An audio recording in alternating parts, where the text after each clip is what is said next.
षष्ठाध्यायी जगन्माता यस्य चित्तात् समुत्थिता वेदानामुपकाराय तस्मै पाणिनये नमः।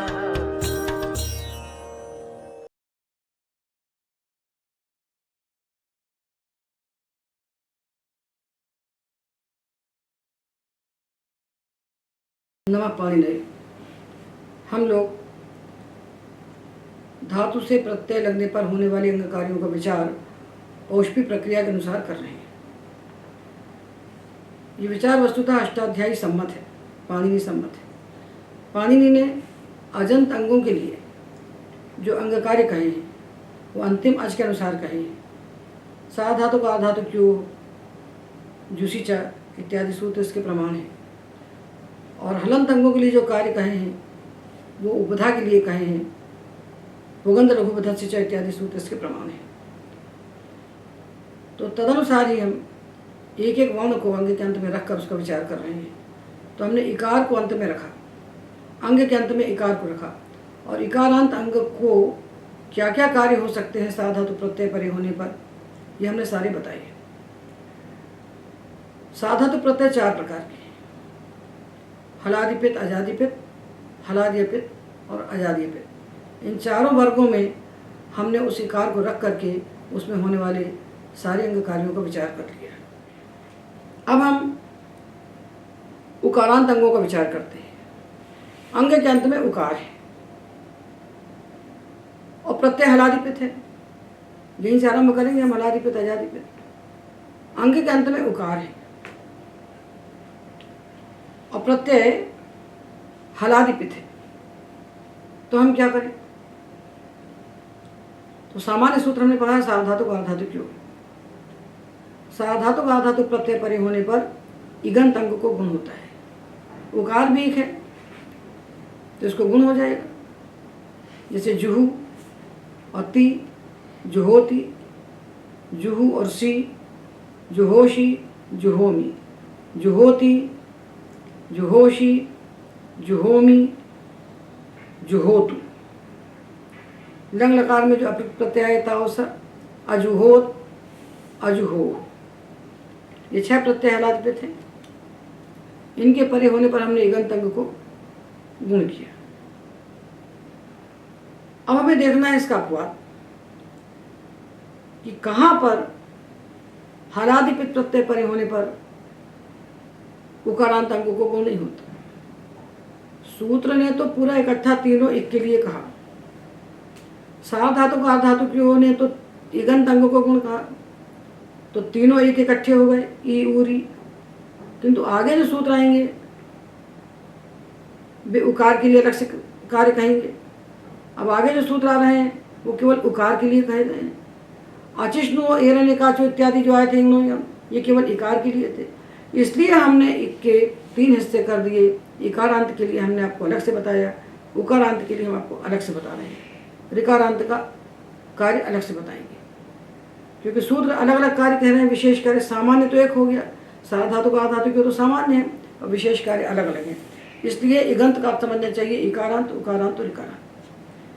तो हम उकारांत अंगों का विचार कर रहे हैं कि उकारांत अंगों को हलादिपित सार्वधातुक प्रत्यय परे होने पर गुण होता है।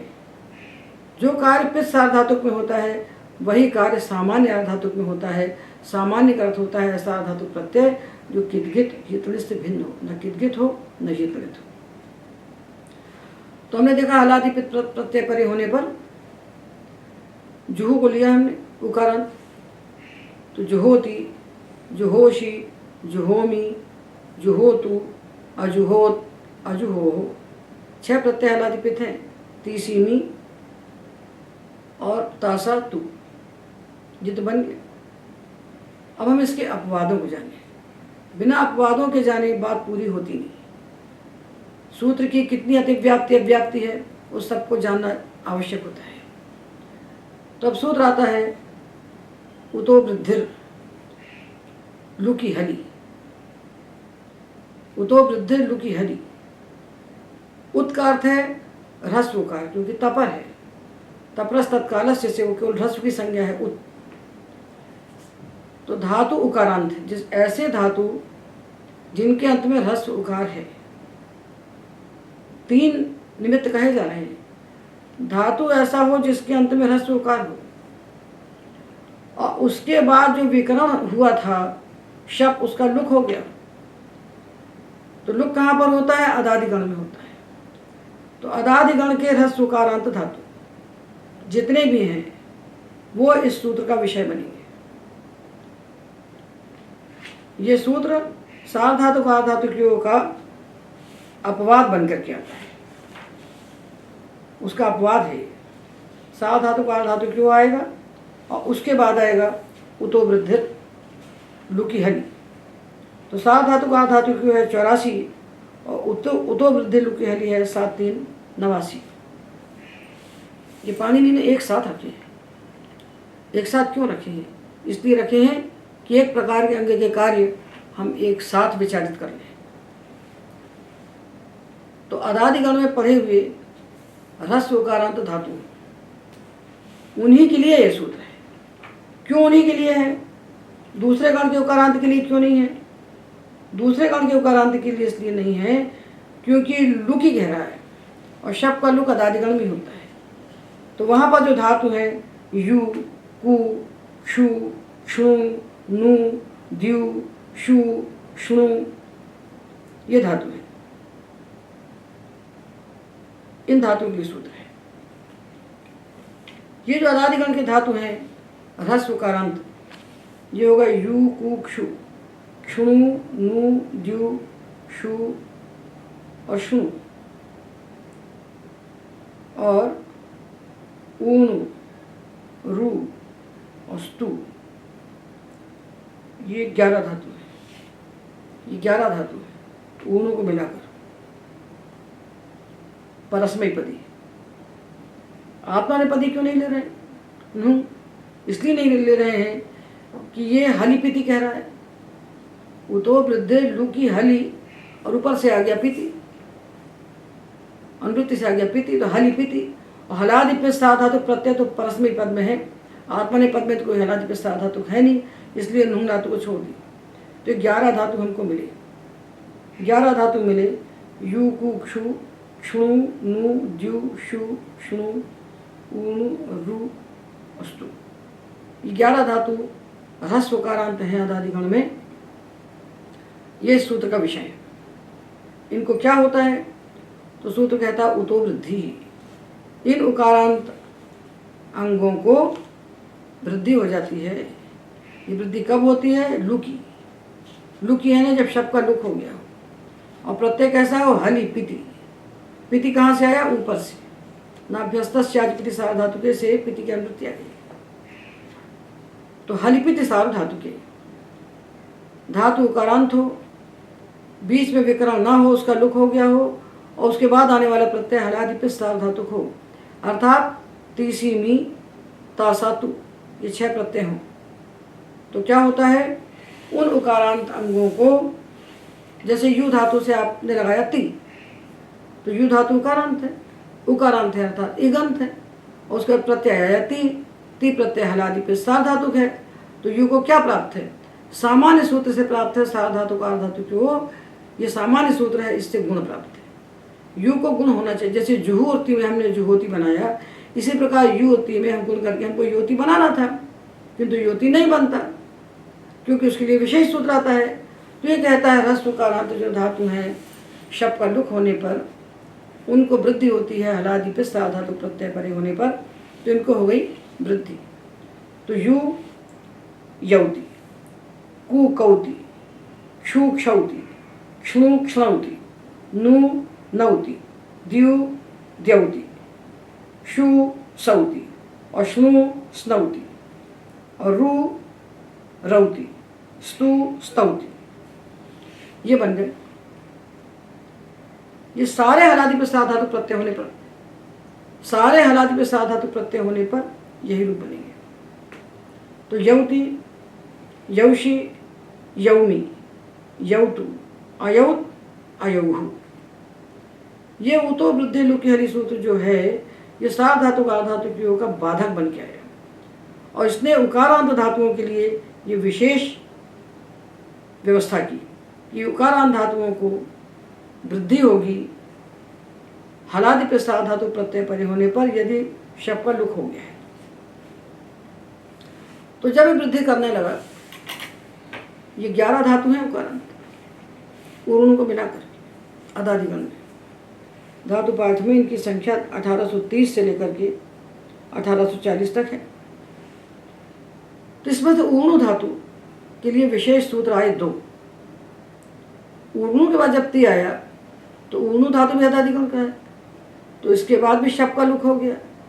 तो हलादि प्रस्ताव धातु प्रत्यय परे होने पर इसको भी वृद्धि प्राप्त हुई। तो सूत्र आया ऊणोतेर विभाषा। ऊणु धातु को विकल्प से वृद्धि होती है हलादि प्रस्ताव धातु प्रत्यय परे होने पर। तो हलादि प्रस्ताव धातु प्रत्यय 6 हैं और ये वृद्धि विकल्प से प्राप्त हुई 4 प्रत्यय में। 6 तीसी मी तू और तासा। तो तीसी मी और तू 4 में तो विकल्प से वृद्धि हो गई। तो जब विकल्प से वृद्धि हुई तो जब वृद्धि नहीं हुई उस पक्ष में सार्वधातु का धातु की ओर से गुण होंगे। तो ऊणोति वृद्धि होने पर ऊर्णौति और वृद्धि न होने पर गुण हो गया तो ऊर्णोति। ऊर्णौति ऊर्णोति ऊर्णौषि ऊर्णोषि ऊर्णौमि ऊर्णोमि ऊर्णौतु ऊर्णोतु। ये 4 बन गए। अब बचे हुए जो ता और साथ है लंग लकार के अप्रत्यय प्रत्यय, ये भी तो हलादि प्रस्ताव धातुक है। यहाँ भी विकल्प से वृद्धि प्राप्त हुई तो उनके लिए सूत्र बनाया अगला गुणों प्रत्यय। जो हलादि प्रस्ताव धातु प्रत्यय हैं उनमें से 2 प्रत्यय अपृक्त हैं। अपृक्त एकाल प्रत्यय है, एक अल वाले प्रत्यय को अपृक्त कहते हैं। तो ये ताव सा में जब इतश्य से हमने इकार का लोप किया तो इनमें एक अल बच गया, तो ये अपृक्त प्रत्यय है।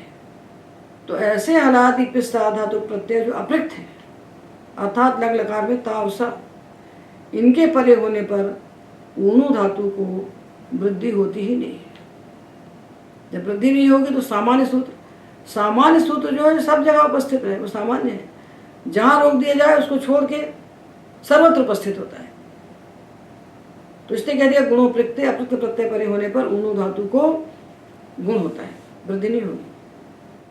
देखिए ऊणु धातु है, आजादी है, तो ये लंग परे होने पर आज का आगम हो गया और ये ती प्रत्यय था, इसमें ई का लोप कर दिया, तस्य सुत्ता बचा।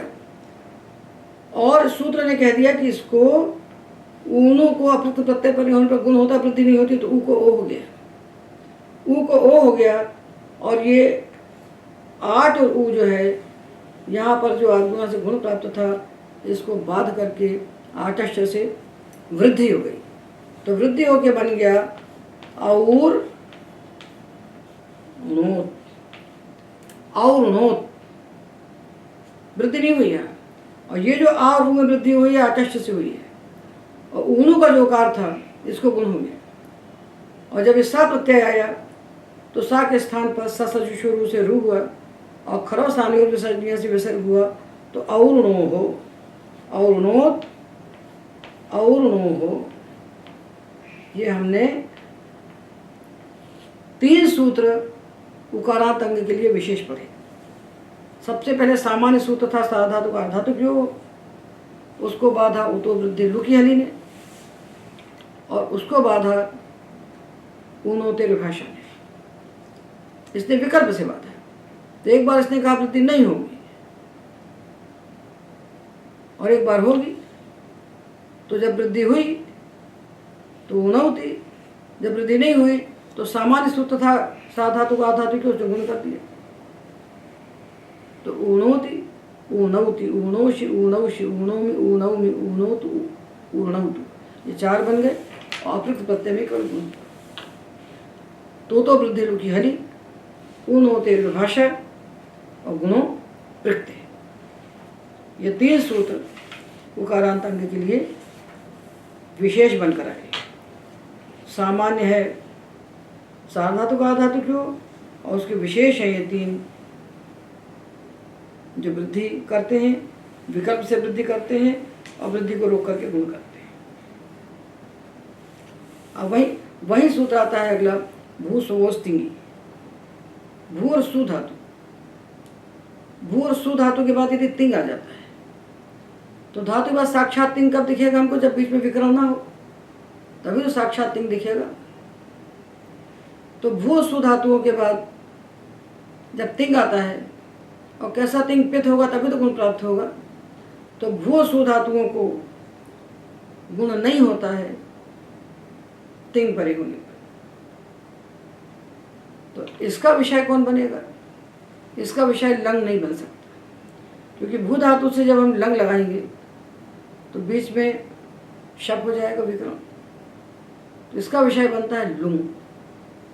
तो भू धातु से जब हम लुंग प्रत्यय करते हैं और लुंग के स्थान पर तिंग आदेश करते हैं तो बीच में सिच आता है, चलिए सिच, ये लुंग लकार है, ये भू धातु है, ये अजागम हुआ है, बीच में सिच है और आगे प्रत्यय है अपृक्तता, जिसका इतश्य सिकार का लुक हो गया।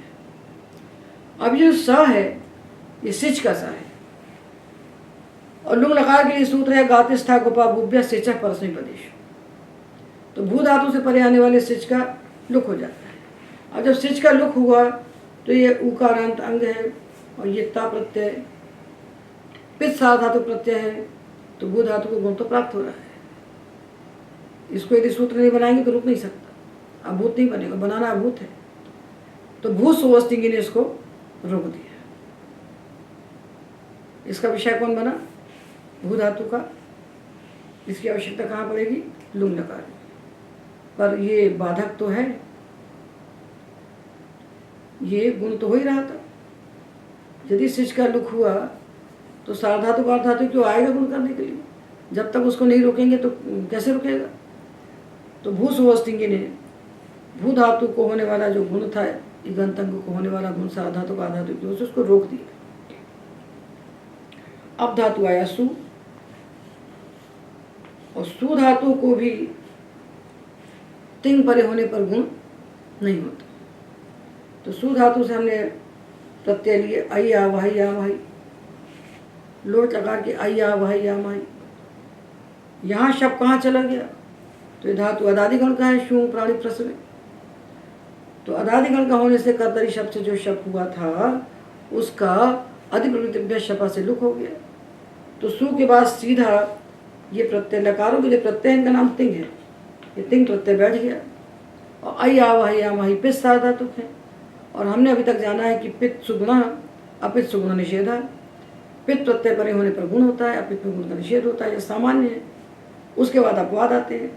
तो आई पित सा धातु है, तो इसके लगने पर यीशु के ऊ को गुण होना चाहिए था, किंतु भू सुवस्तिंगी ने इस गुण को रोक दिया कि ऊ को गुण नहीं हो। अब ये देखिए कि सारे सूत्र पाणिनि ने एक साथ क्यों कहे? जहाँ साधातु का धातु क्यों कहा, वहीं उतो वृद्धि लुकी हली गुणो तेरे भाषा गुणों प्रत्यय भू सुवस्तिंगी, ये सूत्र एक के बाद एक क्यों कहे? उनके सूत्रों का ये प्रबंधन हमें बताता है कि हमें एक एक धातु के 10-10 तकार के रूप नहीं बनाना चाहिए। हमको अजंत धातुओं के अंत के अच को देखकर उसके लिए सारे कार्य का विचार कर लेना चाहिए। अंग इगंत है तो उसको हमें क्या करना है, ये सारे सूत्र पाणिनि ने एक साथ रख दिए। और इकार के लिए अचिष्ण धातु ब्रुवाम इणो यण एरन एकाचो संयोग पूर्वस्य, ये तीनों को एक साथ रखते हैं। तो इकारांत अंग का पूरा विचार जैसे हमने किया, इसी प्रकार हम उकारांत अंगों का पूरा विचार करते हैं। तो अभी हमने पित्त प्रत्यय को लिया। हरादि पित्त प्रत्यय परे होने पर उकारांत अंगों को गुण होता है। और ये गुण कब नहीं होता? तो दो तो सामान्य बाधक हम पढ़ ही चुके हैं, अचोनित्य किंगिति च। ये गुण कब नहीं होगा? जब प्रत्यय हित ऋणित होगा। भू धातु से हम लगाएंगे नूल, तो नूल प्रत्यय ऋणित है, होनावला की संज्ञा करेंगे, और जो भू बचेगा उसके स्थान पर हम अक आदेश करेंगे। तो भू और अक, यहाँ साधातु का धातु की ओर से गुण प्राप्त है, क्योंकि प्रत्यय कितकित नहीं है तो गुण प्राप्त है। जब गुण प्राप्त है तो उसको बाधता है अचोनिति, अजंत अंगों को वृद्धि होती है हित ऋत प्रत्यय परे होने। ये तनित प्रत्यय हमेशा आधातुक होते हैं, साधातुक कभी नहीं होते। तो भू को वृद्धि होकर औ हो गई, ऊ को वृद्धि औ, भऊ। भऊ और अक एचो यवा यावा से आवादेश होकर भावकः, भू भावकः, लू लावकः, पू पावकः। यचो नीति ने किसको बाधा? साधातुक आधातुक योग। साधातुक आधातुक योग के दो बाधक हैं सामान्य, अचोनित और किंगित। और जब प्रत्यय किंगित होता है तब किंगित सूत्र इगंत अंग को होने वाले गुण को रोक देता है। तो बोभूतः योयुतः, बोभूतः योयुतः, ये प्रत्यय जो तस है, जो सार्वधातुक है, अपित होने से गित है। गित होने के कारण किंगित ने यहाँ गुण को रोक दिया, जो गुण यहाँ पर होने वाला था सार्वधातुक आधातुक के सूत्र से। तो देखिए, पाणिनि ने शुरू किया इगंत अंग के लिए कार्य। इगंत अंग के लिए पाणिनि पहला सूत्र बनाते हैं सार्वधातुक आधातुक योग, 7वें अध्याय के 3रे पाद में, और यहां से प्रक्रिया का आरंभ करते हैं। 7 3 84 सूत्र बनाते हैं। उसके बाद अचोनित इसको रोकता है आकर के, और किंगित इसको आकर के रोकता है। अचोनिति कहाँ से आता है? जहाँ वृद्धि के सूत्र कहे गए वहां से आता है। और किंगित सामान्य सूत्र है जो प्रथम अध्याय के प्रथम पाद में कह दिया है। ये दो सूत्र बाधक बन के अचोनिति, ये दो सूत्र बाधक बन के आते हैं सार्वधातुक आधातुक योग को रोकने के लिए। वो गुण कर रहा है इगंत अंग को, और कब कर रहा है? सार्वधातुक आधातुक प्रत्यय परे होने पर कर रहा है। तो किंगित ने रोक दिया, तो इससे क्या हुआ? अपित प्रत्यय परे होने पर गुण नहीं होगा, क्योंकि अपित प्रत्यय कित है। किंगित आया तो उसने कहा गित प्रत्यय परे होने पर गुण नहीं करने देंगे। तो कौन से सार्वधातुक प्रत्यय कित है? जो अपित सार्वधातुक कित है। तो इतना निश्चित हुआ कि अपित सार्वधातुक प्रत्यय परे होने पर हम गुण नहीं करेंगे, और पित में हम गुण करेंगे। और हितलित जब आएंगे प्रत्यय आर्धातुक, तब हम वृद्धि करते हैं। तो एक बाधक बना अचोनिति, सार्वधातुक आर्धातुक योग का एक बाधक बना अचोनिति, दूसरा बना किंगित, और तीसरा बन गया ये उतो वृद्धि लुकी है। उसी के बाद एक के बाद एक पाणिनि क्यों दे रहे हैं? इस बात का प्रमाण है कि पाणिनि एक एक प्रकार के अंग के लिए अंग कार्य को एक एक साथ कहते जाते हैं। एक एक धातु के लिए 10-10 प्रकार के रूप बनाने की बात पाणिनि सम्मत नहीं है। तो उतो वृद्धि लुकी ने कहा कि ह्रस्व उकार अंत में हो धातु के, शब्द का लुक हो गया हो, और प्रत्यय हलादि पे साधातु को तो वृद्धि करते। जब वृद्धि करने चला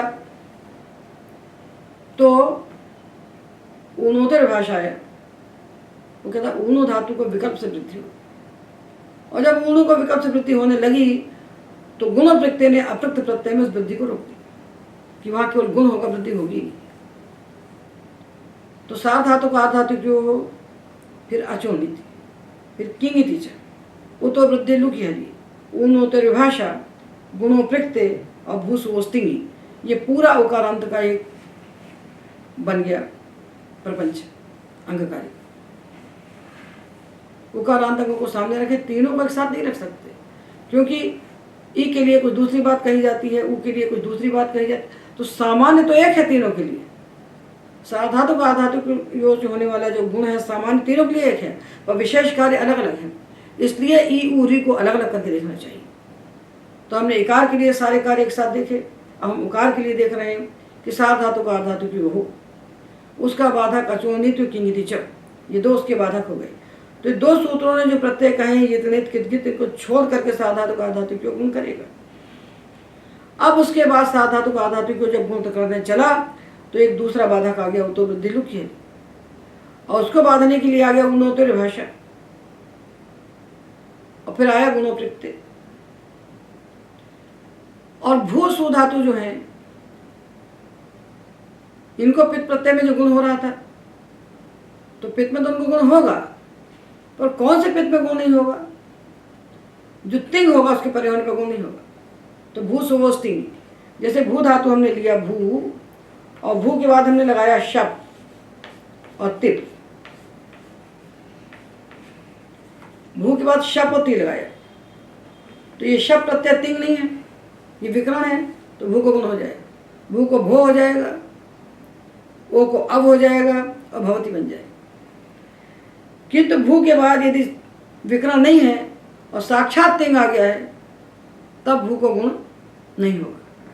तो भू को कब गुण हो रहा है और कब गुण नहीं हो रहा है, दोनों बातें मालूम होनी चाहिए।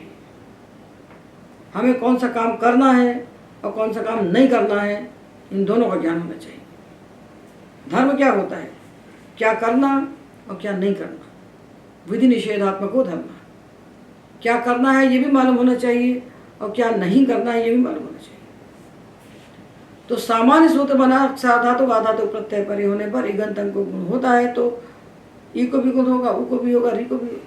जब होने लगा तो इतने सारे उसके पीछे खड़े हो गया करके कि देखो भाई तुम भू धातु को गुण करते हो तो करो, पर तिंग प्रत्यय परे होने पर मत करना। तो प्रत्यय तो 4 प्रकार के होते हैं, सनादि होते हैं, विकरण होते हैं, कृत होते हैं और तिंग होते हैं।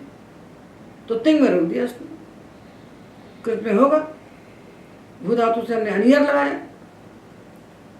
तो भू को गुण हो गया, भो भवनियम बन गया। भू धातु से शप लगाया विकरण तो भी गुण हो गया। तो भू धातु को गुण कब नहीं होगा, जो प्रत्यय तिंग आएगा साक्षात। ये कहाँ पर आएगा, लुंग लकार में, जब गाते स्था गोपा भूप्य से पदेशु से हम सिच का लुक कर देंगे। ये हमने सामान्य कार्य पढ़े उकारांत अंग के लिए। तो हमने क्या जाना कि उकारांत अंगों को गुण होता है हलादि पिस धातु प्रत्यय परे होने पर, ये गुण नहीं होता है जितगत प्रत्यय परे होने पर और कितगत प्रत्यय परे होने पर। और ह्रस्व उकारांत धातु यदि है तो हलादि पिस धातु प्रत्यय परे होने पर उनको वृद्धि हो जाती है यदि बीच में विकरण का लुक हो गया है। और उससे जुड़े हुए सूत्र हमने पढ़े, ऊनोते विभाषा ऊनोते भूसुमस्ति। अब हम अजादिपित प्रत्ययों का विचार करें। तो अजादिपित प्रत्यय जब आएंगे उकारांत धातु से तो उनको गुण हो जाए, वहाँ कोई कठिनाई है ही नहीं, उसका कोई बाधक नहीं है। इकार है तो नेनी आनी, नेने आनी, नेनयानी, और बोभू आनी, बोभो आनी, बो भवानी। तो अजादिपित प्रत्यय परे होने पर गुण हो जाएगा। ये अजादिपित में कोई उसको बाध नहीं रहा है। जब बाधक नहीं होगा तो सामान्य सूत्र अपना करता रहेगा काम आनंद से। जब कोई बाधक होगा तो वहाँ उसको रुकना ही पड़ेगा, अपनी जगह उसके लिए उसको छोड़नी पड़ेगी। तो बोभू आनी, बोभो वानी और बो भवानी, ये अजादि पित धातु प्रत्यय की हमने बात कर ली। अब हम हलादि अपित धातु प्रत्यय का विचार करें। तो अपित प्रत्ययों के लिए सामान्य सूत्र कौन है, किंगिति च। अपित प्रत्यय गित होते हैं इसलिए उनके सामान्य सूत्र है किंगिति च। तो उकारांत अंग है और प्रत्यय हलादि अपित धातुक है अर्थात गित है, तो किंगिति च से गुण का निषेध हो जाएगा। बोभूतः, लोलूतः, योयुतः, बोभू ही प्रत्यय अपित है। लोलू ही तो तस थस था, वस मस, ताम तम त, ही तात, ये सारे प्रत्यय हलादि अपित सार्वधातुक हैं इसलिए गित है। इनके परे होने पर किंगिति च से हमें गुण निषेध करना चाहिए। ये तो एक बात हो गई। अब हमारे पास चौथा वर्ग आया उकारांत अंग। चौथा कौन है, अजादि अपित धातु। अजादि अपित धातु प्रत्यय, अजादि अपित धातु प्रत्यय भी अपित होने से गित है।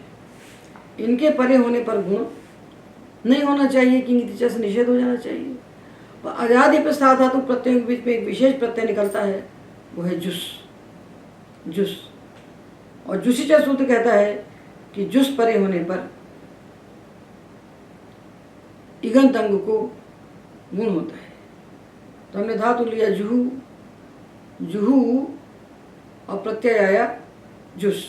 तो अजुहू और उस, ये लंग लकार का प्रत्यय है जो सिज अभ्यस्त विधिभ्यस्त सूत्र से लंग लकार के स्थान पर होने वाले झी के स्थान पर आदेश हुआ है। और चूंकि झी के स्थान पर हुआ है तो झी प्रत्यय अपिस सार्वधातुक है, तो उसका आदेश जुस भी अपिस सार्वधातुक हुआ, और अपिस सार्वधातुक होने से गित हुआ। इसलिए उकार के बाद ये उस आने पर ये जुस है, जकार की संज्ञा करके बना उ, ये आजादी अपित होने से गित है, इसके परे होने पर इसको गुण नहीं होना चाहिए। सार्वधातुक आधातुक को गुण प्राप्त हुआ है, उसको रोक दिया किंगिति चने। जब किंगिति चने रोक दिया गुण करना है तो पाणिनि सूत्र बनाते हैं जुसीचा। जुस परे होने पर इगंत अंग को गुण होता है, तो हु को गुण होकर हो गया, एचो यावा यावा से अब हो गया, तो बन गया अजू हवु, अजू हवु, ये गुण बन गया, ये गुण हो गया। तो जुस को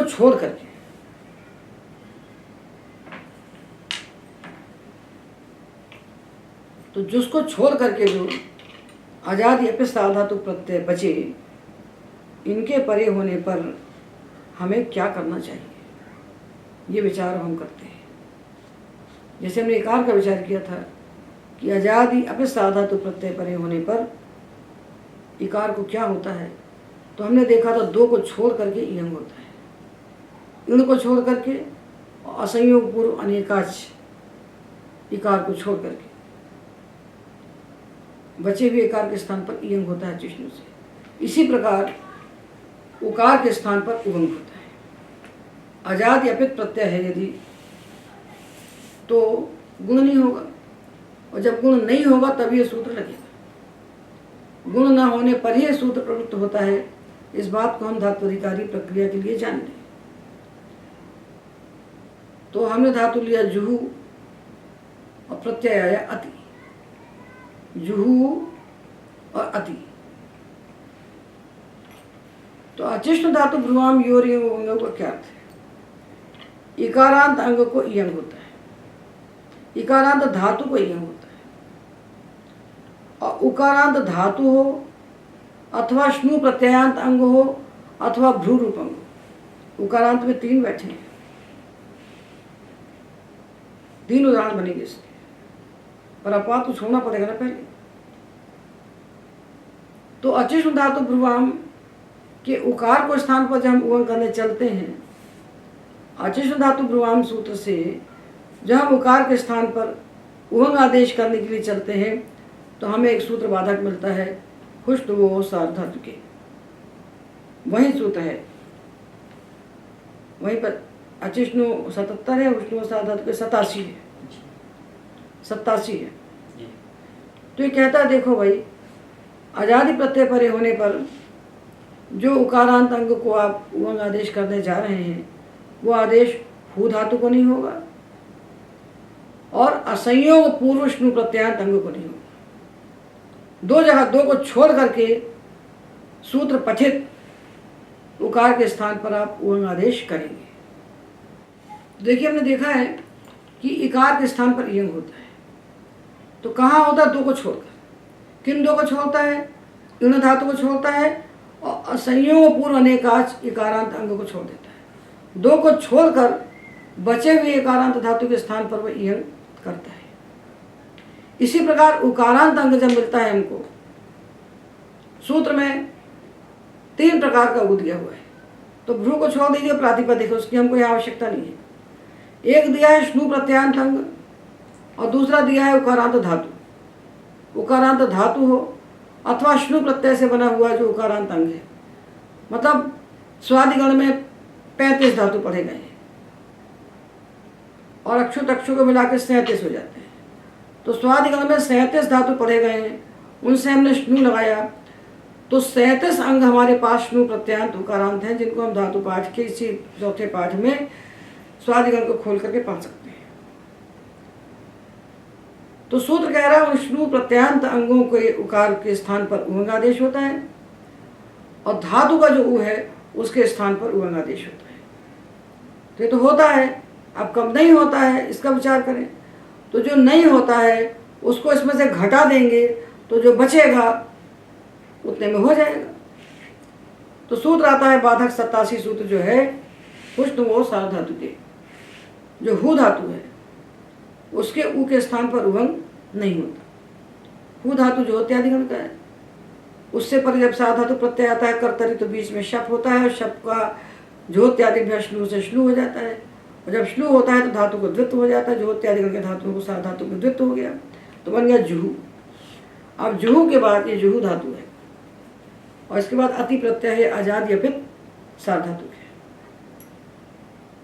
इसके परे होने पर पुष्टो सार धातु को कहता है कि इसके परे होने पर यण होता है। जुहू धातु को यण होता है। कब होता है? अची, आजादी प्रत्यय परे होने पर। कौन सा आजादी? ऐसा आजादी जिसके लगने पर गुण नहीं हो रहा है, तो अपित प्रत्यय ही मिला हमको, तो जुहू को यण हो गया तो बन गया जुह्वती। यण यानी उकार के स्थान पर वकार हो गया। और किसको यण होता है, उवंग नहीं होता? तो कहते हैं ऐसा श्नु प्रत्यांत अंग जिसमें उकार के पहले संयोग नहीं है, असंयोग पूर्व श्नु प्रत्ययांत अंग, उनके उकार को भी उवंग नहीं होता, यण हो जाता है। तो ये दो को छोड़ा हमने, दो को छोड़ दिया, तो किसको उवंग होता है ये हमें नहीं देखना है। सूत्र में जो पढ़े गए हैं उनको उवंग होता है, किसको उवंग नहीं होता? तो दो को उवंग नहीं होता, एक तो जुहू धातु के ऊ को उवंग नहीं होता, और दूसरे श्नु प्रत्ययांत असंयोग पुरुष श्नु प्रत्ययांत अंग का जो उकार है उसको उवंग नहीं होता। तो दो को छोड़कर जो उकार बच गया सूत्र में कहा हुआ उसको उवंग होगा। तो चिनु अंति में उवंग नहीं होगा, क्योंकि चिनु का जो ऊ है वो श्नु प्रत्यय का है और उसके पहले संयोग नहीं है, तो इसको यण होगा। पुष्टो सार धातु के सूत्र एक है और उसके दो हिस्से, एक जुहू है और एक असंयोग पुरुष नु है। तो जैसे इकारांत के बाधक दो थे, इसी प्रकार उकारांत के बाधक दो हो गए। तो जुहू धातु को छोड़कर और असंयोग पुरुष नु प्रत्यांत को छोड़कर बचे हुए जो उकार पढ़े गए हैं सूत्र में, अचिष्ट सूत्र में, उन उकारों को उवंग आदेश होता है। तो देखिए पाणिनि के सूत्र लगाने की विधि है कि विधि सूत्र कहता है ऐसा करो, तो आप तत्काल पूछिए कि कहाँ नहीं करें। अचिष्टु कह रहा है कि ई को यंग करिए और ऊ को उवंग कीजिए, तो तत्काल बुद्धि में लाइए कहाँ ये यंग उवंग नहीं होंगे, तो जहाँ नहीं होंगे उसको छोड़कर बचे में हो जाएंगे। ये विधि है सूत्र को समझने की। तो अचिष्टु ने कहा, हम उकार के विषय में बता रहे हैं, इकार के विषय में नहीं बता रहे हैं अभी। अचिष्टु ने कहा कि यो धातु का जो इकार उकार उसको यंग वंग होते हैं, और श्नु प्रत्यय का जो उकार उसको उवंग होता है। और भ्रू रूप अंग को होता है, तो भ्रू तो सुबंत का विषय है, उसको हम यहाँ छोड़ते हैं। तो इकारांत उकारांत जो धातु उसको यंग वंग होंगे, और श्नु प्रत्यय का ऊ यदि है तो उसको उवंग होगा, इसने कह दिया। पर इसको देखकर हम चलने लगे तो हम अटक जाएंगे कहीं ना कहीं। तो आप तत्काल पता कीजिए कि कहाँ कहाँ करने को मना कर रहा है। तो कहता है हुष्ण वो सा धातु के, यदि हु धातु का ऊ है तो उसको उवंग मत कीजिए, इसको यण कीजिए। और श्नु प्रत्यय का ऐसा ऊ है जिसके पहले संयोग नहीं है, असंयोग पूर्व श्नु प्रत्यय का ऊ यदि है तो उसको भी उवंग नहीं होगा। तो असंयोग पूर्व श्नु प्रत्ययांत तो उकार और हु धातु का उकार, ये दो को उवंग नहीं होगा, क्योंकि इन दो के लिए हुष्ण व सा धातु के सूत्र यण करने को कह रहा है। तो अब हमारे सामने नक्शा साफ हो गया, चित्र स्पष्ट हो गया कि हम उकारांत धातुओं को उवंग करेंगे तो हु धातु को छोड़ देंगे, हु धातु को छोड़कर बचे हुए उकारांत धातुओं को हम उवंग करेंगे। और श्नु प्रत्ययांत अंगों में से जो ऐसा श्नु का उ होगा जिसके पहले संयोग नहीं होगा, असंयोग पूर्व, उसको छोड़ देंगे और बचे हुए श्नु प्रत्यांत को हम उवंग करेंगे। अर्थात असंयोग पूर्व श्नु प्रत्यांत को हम यण करेंगे और बचा हुआ जो श्नु प्रत्यांत है अर्थात संयोग पूर्व जो श्नु प्रत्यांत है उसको हम उवंग करेंगे। क्योंकि धातु को हो रहा है उवंग और श्नु प्रत्यांत को उवंग हो रहा है, और दो को छोड़कर और किसी धातु को होता नहीं है। धातु से प्रत्यय लगने पर धातु के उ को उवंग होगा तो किसको छोड़कर? हु धातु को छोड़कर। और श्नु प्रत्यांत को उवंग होगा तो किसको छोड़कर? असंयोग पूर्व श्नु को छोड़कर। तो अब हम हु धातु को छोड़कर बाकी जो धातु मिलेंगे उनको उवंग करेंगे। कब करेंगे? आजादी प्रत्यय परे होने पर। तो जैसे आया बोभू और अति, बोभू और अति आजादी प्रत्यय है अति, तो इसको हम उवंग कर देंगे, बनेगा बो भुवती। तो देखिए बोभू धातु है और अति प्रत्यय है, आजादी है। इसके परे होने पर हम उ को उवंग कर देंगे तो बो भुवती बन जाएगा। तो अब ये भी देखिए धातु को हमने देख लिया कि हु से भिन्न जितने भी धातु हैं उकारांत, उनको हम उवंग करेंगे। कब करेंगे? आजादी प्रत्यय परे होने पर करेंगे। अब प्रत्यय के बारे में सोचिए कि कैसा आजादी प्रत्यय होना चाहिए, क्योंकि बोभू आनी हमने लिया, ये भी आजादी प्रत्यय है। ये हु से भिन्न धातु है बोभू और ये आजादी प्रत्यय है। यहाँ क्या करेंगे? तो यहाँ सार्वधातु का धातु की ओर से गुण करेंगे। क्यों करेंगे? क्योंकि 6-4 में तो है अचिष्णु और 7-3 में है सार्वधातु का धातु की ओर, ये पर है। तो यहाँ तो हम गुण करेंगे और यहाँ हम उवंग करेंगे। ये भी आजादी प्रत्यय है, ये भी आजादी प्रत्यय है, ये भी हु से भिन्न धातु है, ये भी हु से भिन्न धातु है। अर्थात अचिष्णु सूत्र से होने वाला उवंग और सार्वधातु का धातु की ओर से होने वाला जो गुण, इसमें ये पर है। तो हम उवंग कहाँ करेंगे? अब निष्कृष्ट अर्थ निकल आया हमारे पास। ऐसा आजादी प्रत्यय हो जिसके लगने पर गुण का निषेध हो चुका हो, गुण होने वाला ना हो, ऐसा आजादी प्रत्यय परे होने पर ही हम हु से भिन्न उकारांत धातुओं को उवंग करेंगे। ये सारी बात धात्व अधिकार के लिए है, ये सुबंध के लिए नहीं है। पाणिनि ने ये सूत्र ऐसा विलक्षण बनाया है। पाणिनि चाहते हैं कि ये सूत्र जैसे यहाँ काम कर रहा है तिंकृत में, ऐसा ही ये काम करे जाके सुबंत में। तो इस सूत्र को उनको यहाँ से लेके वहाँ तक ले जाना है, तो उन्होंने ऐसा पिरो दिया, इसको ऐसी जगह में रख दिया और केवल अचि कह दिया कि ये यहाँ से वहाँ तक चला जाएगा।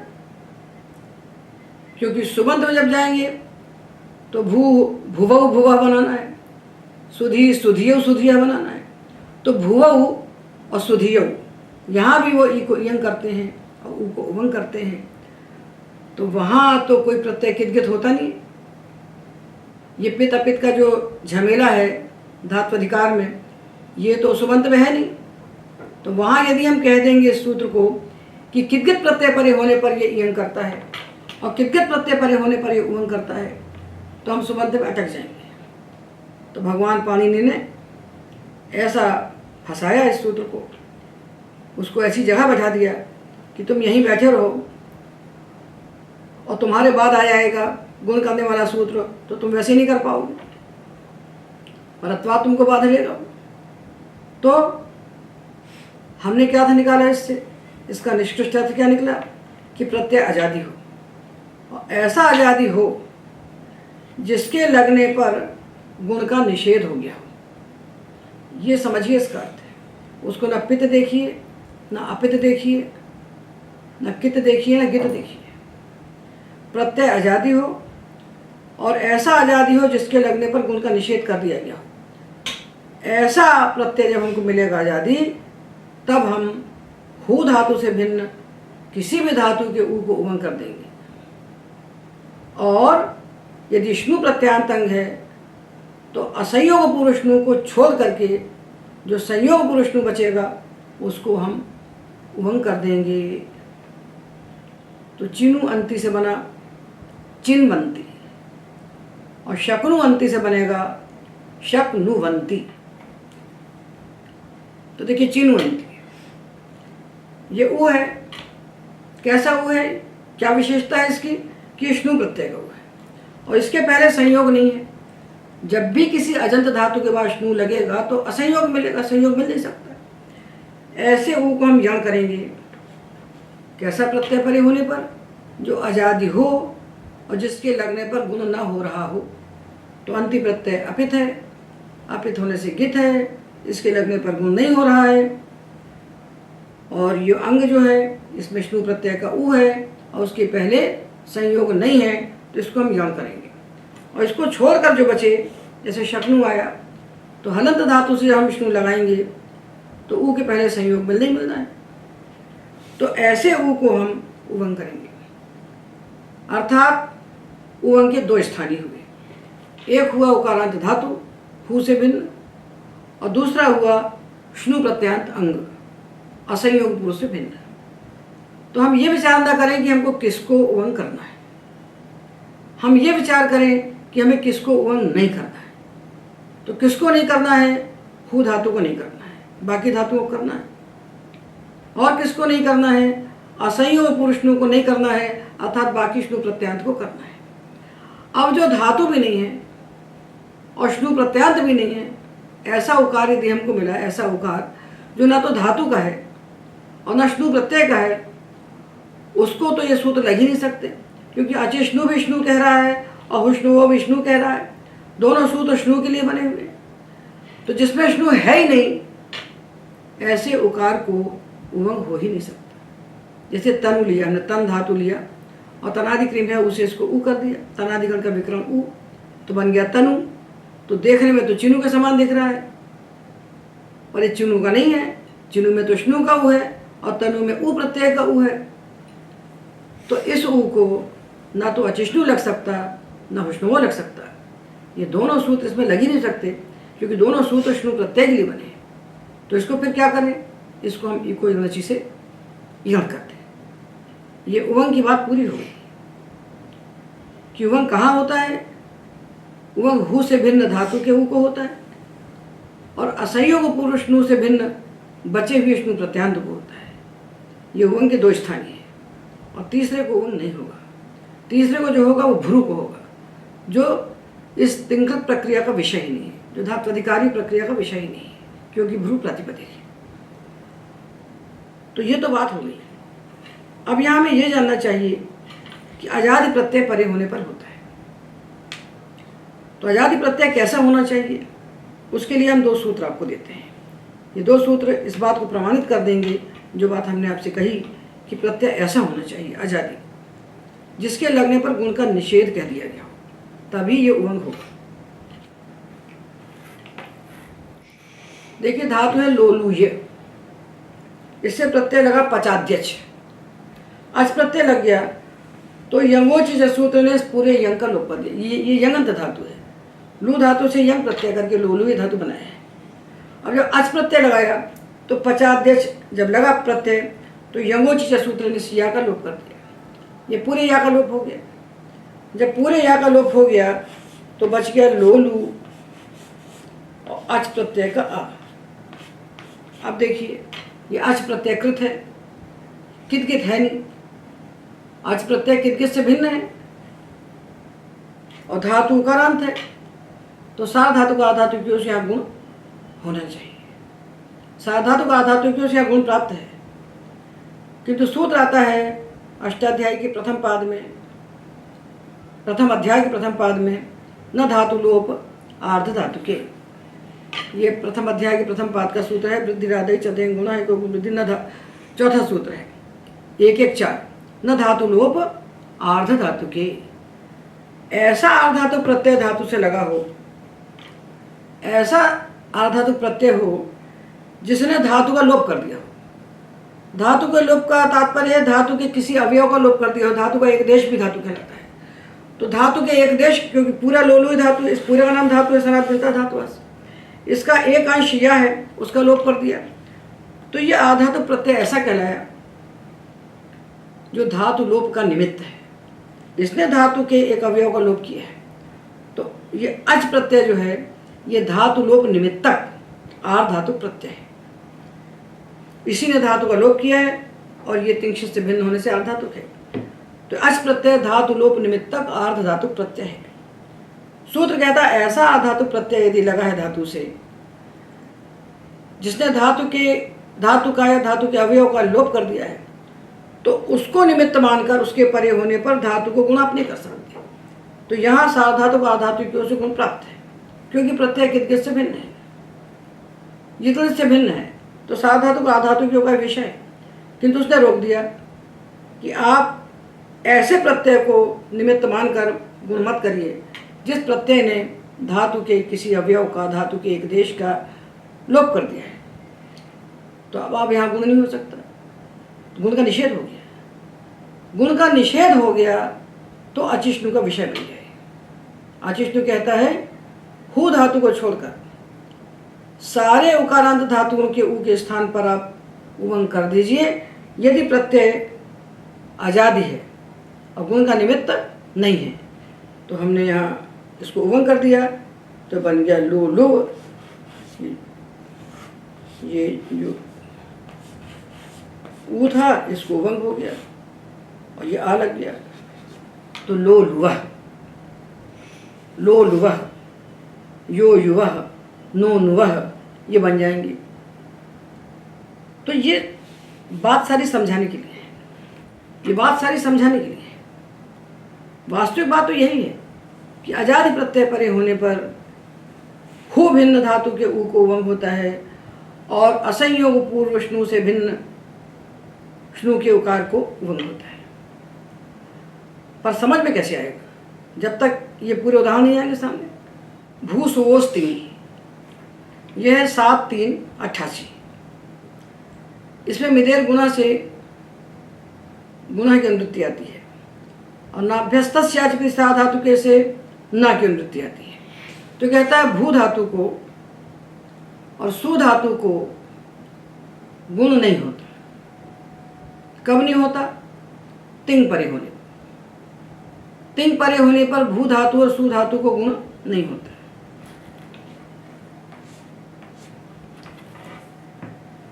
तो भू धातु तो इसका विषय नहीं बन रहा है, अभूत, वहाँ तो हमको आजादी प्रत्यय मिल नहीं रहा है। तो इसको देखिए, सु धातु है, ये धातु आत्मनेपदी है अदादिगण का, तो इससे ऐ आवहि आमहि प्रत्यय लेते। ये प्रत्यय तिंग है क्योंकि लोट लकार के प्रत्यय है, ये तिंग है और आजादी है। और ये सु धातु अदादिगण का है, बीच में शब का लुक हो चुका है। अब भू सुवोस तिंगी कहता है कि सु धातु को गुण नहीं होता है। कब नहीं होता? तिंग प्रत्यय परे होने पर। तो ये तिंग प्रत्यय है, ये तो है पित्त। और हमने अभी तक क्या जाना कि पित्त प्रत्यय परे होने पर सा धातु का धातु के से गुण होता है और अपित्त प्रत्यय परे होने पर किंगित इच्छा से गुण का निषेध होता है। अभी तक यही सिद्धांत हमने बना के रखा था। अब देखिए क्या हो गया, इसने कह दिया सु धातु को गुण नहीं होगा यदि प्रत्यय तिंग है। ये सारे प्रत्यय तिंग है और ये पित्त है, ये पित्त है और पित्त परे होने पर गुण होना चाहिए। पित्त सुगुणा हम पढ़ के बैठे हैं, अब क्या करें? तो अचिष्णु कहता है कि देखो भाई, प्रत्यय आजादी हो और ऐसा आजादी हो जिसके लगने पर गुण का निषेध कर दिया गया, गुण को रोक दिया जाएगा तभी हम काम करेंगे। तो प्रत्यय आजादी हो और गुण का निषेध हो गया, तो ऐसा प्रत्यय परे होने पर हम ऊ को उवंग कर देंगे। और किस ऊ को उवंग नहीं करेंगे? हु के ऊ को उवंग नहीं करेंगे।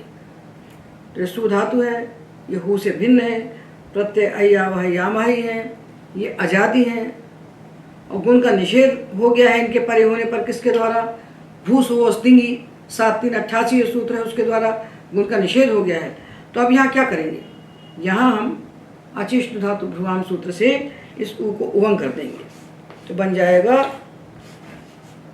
सुवई, सुवा वहई, सुवा महई, सुवई, सुवा वहई, सुवा महई। ये कब हुआ और क्यों हुआ? गुण का निषेध हो गया इसलिए उवंग होगा। तो गुण का निषेध जब होगा धात्वधिकार में, धात्वधिकारी प्रक्रिया में, जब हम गुण का निषेध कर देंगे और प्रत्यय आजादी होगा, तब ऊ के स्थान पर, उकारांत धातु के ऊ के स्थान पर उवंग होगा, जो कि हु धातु को नहीं होगा। इसलिए इस सूत्र का अर्थ हम ऐसा न मान के चलें, बाला नाम सुख बोधाय बता देते हैं, किंतु बच्चों को समझाने के लिए कि देखो कृत प्रत्यय है अपित प्रत्यय, पहली सीढ़ी में यही समझाते हैं बच्चों को, नहीं तो बच्चा पकड़ नहीं पाएगा, इतनी बड़ी बात कहाँ जानेगा। तो पहली सीढ़ी में बच्चों को हम यही बताते हैं कि प्रत्यय आज़ादी हो और अपित हो तो हमको वन करना है। पर जो रहस्य की बात है वो ये है कि प्रत्यय आज़ादी हो और उसके लगने पर गुण का निषेध हो गया, तब हम उकार के स्थान पर वन करेंगे। वो कैसा उकार होना चाहिए? वो धातु का उकार होना चाहिए। और किस धातु का नहीं होना चाहिए? हु धातु का नहीं होना चाहिए।